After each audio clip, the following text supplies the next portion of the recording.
भारत ने अपने स्वदेशी एयरक्राफ्ट कैरियर प्रोजेक्ट की शुरुआत की है, जो भारतीय नेवी को वृद्धि देने के साथ साथ चीन के लिए एक महत्वपूर्ण चुनौती भी प्रस्तुत कर सकता है।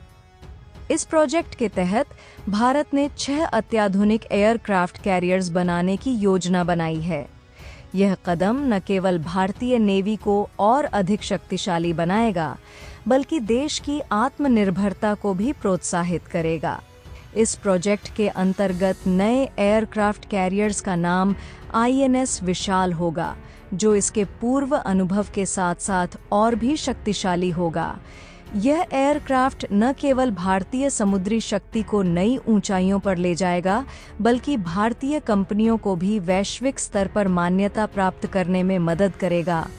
यह प्रोजेक्ट भारत को निर्माण क्षमता में नई ऊंचाइयों पर ले जाएगा और देश को ग्लोबल रक्षा उत्पादन क्षेत्र में मजबूती प्रदान करेगा। इसके साथ ही यह भारत को रक्षा उपकरणों के निर्माण में स्वावलंबी बनाएगा, जो देश की सुरक्षा और आत्मनिर्भरता में महत्वपूर्ण योगदान प्रदान करेगा। भारत ने अपनी डिफेंस कैपेबिलिटी को बढ़ाने के लिए बड़ा कदम उठाया है। भारतीय डिफेंस मिनिस्टर राजनाथ सिंह ने हाल ही में घोषणा की कि भारत 6 नए स्वदेशी एयरक्राफ्ट कैरियर्स बनाने की योजना पर काम कर रहा है। इस कदम से न केवल भारत की नेवी पावर बढ़ेगी, बल्कि देश की आत्मनिर्भरता को भी मजबूती मिलेगी। चीन, जो अमेरिका को पीछे छोड़कर दुनिया की सबसे बड़ी इकोनॉमी बनने की योजना बना रहा है, भारत के इस निर्णय से चिंतित हो सकता है। वर्तमान में अमेरिका के पास 11 एयरक्राफ्ट कैरियर्स हैं, जबकि चीन के पास 3 हैं। भारत के इस प्रोजेक्ट पर दुनिया भर की नज़रें टिकी हुई हैं। भारत, यूके और जापान के पास वर्तमान में 2 एयरक्राफ्ट कैरियर्स हैं, लेकिन जापान के एयरक्राफ्ट कैरियर्स आकार में छोटे हैं। चीन ने 2035 तक 5 एयरक्राफ्ट कैरियर्स बनाने की योजना बनाई है, जबकि भारत ने उसे पीछे छोड़ने के लिए 6 नए एयरक्राफ्ट कैरियर्स बनाने का प्लान तैयार किया है।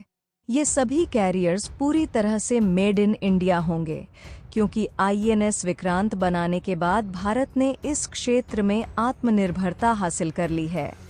एयरक्राफ्ट कैरियर को बनाने की टेक्नोलॉजी में भारत की महारत इसे अन्य देशों से अलग बनाती है। हालांकि इनकी निर्माण लागत अधिक होती है, लेकिन भारत अब तीसरे एयरक्राफ्ट कैरियर के निर्माण की तैयारी में है, जो देश के लिए गर्व की बात है। भारत का डिफेंस बजट वित्तीय वर्ष 2024-25 में 6,05,540 करोड़ रुपए तक पहुंच चुका है, जिससे यह तय हो गया है कि तीसरा एयरक्राफ्ट कैरियर INS विशाल जल्द ही तैयार हो जाएगा। इसकी अनुमानित लागत लगभग 50,000 करोड़ रुपए है, जो कुल डिफेंस बजट का एक बड़ा हिस्सा है। एयरक्राफ्ट कैरियर एक चलता फिरता शहर होता है, जिसमें सभी सुविधाएं होती हैं। इसका आकार इतना बड़ा होता है कि पाकिस्तान जैसी देश की नौसेना और वायुसेना की आधी संख्या इसमें समा सकती है।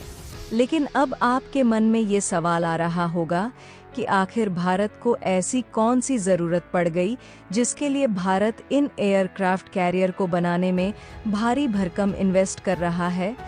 तो आपको बता दें कि भारत ने अपनी रक्षा ताकत को मजबूत करने के लिए एक महत्वपूर्ण कदम उठाया है। वह अपने पहले से ही 2 एयरक्राफ्ट कैरियर्स के साथ एक और एयरक्राफ्ट कैरियर की ओर बढ़ रहा है। यह नई सौजन्य नीति चीन को पीछे छोड़ने और हिंद महासागर और पैसिफिक ओशियन क्षेत्र में भारतीय प्रभाव को बढ़ाने का एक प्रमुख कदम है। भारत की इस पहल का मुख्य उद्देश्य अपनी रक्षा ताकत को और अधिक मजबूत बनाकर उसकी प्रतिभाशाली भूमिका को सुनिश्चित करना है। एयरक्राफ्ट कैरियर्स भारतीय रक्षा नीति के एक महत्वपूर्ण हिस्से के रूप में उभर कर सामने आ रहे हैं। इनके माध्यम से भारत अपने गणराज्य के साथी राष्ट्रों के साथ सामरिक सहयोग बढ़ा सकता है और विभिन्न क्षेत्रों में अपने हावी राज्य का प्रभाव बढ़ा सकता है। भारत की यह पहल विशेष रूप से हिंद महासागर और पैसिफिक ओशियन क्षेत्र में भूमिकाओं का महत्वपूर्ण ध्यान रखते हुए की गई है। यह एक महत्वपूर्ण रणनीतिक चाल है जो भारत को उसके अंतर्राष्ट्रीय संबंधों में एक महत्वपूर्ण और प्रभावशाली भूमिका देने का उद्देश्य रखती है। इस पहल के अंतर्गत भारत जगह जगह सैन्य बेस बनाने की योजना बना रहा है, जिससे कि वह अपने हितों की रक्षा कर सके और किसी भी आपात स्थिति में तत्काल कार्रवाई कर सके। एयरक्राफ्ट कैरियर्स इस रणनीति के एक महत्वपूर्ण तत्व के रूप में उभरेंगे, जो भारत को अपने प्रतिद्वंद्वी राष्ट्रों के साथ रक्षा और सामरिक सहयोग में मजबूत करेगा।